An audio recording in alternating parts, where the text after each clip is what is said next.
This is POCO M5, and today we would like to show how you can add numbers to the keyboard on this device.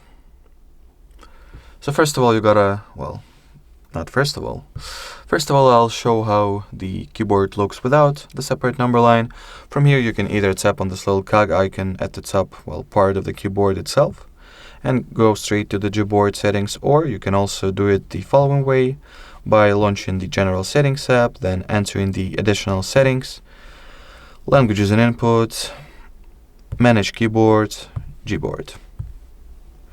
While at the Gboard settings page, you gotta enter the preferences category, and all that is left to do is to switch this little number toggle.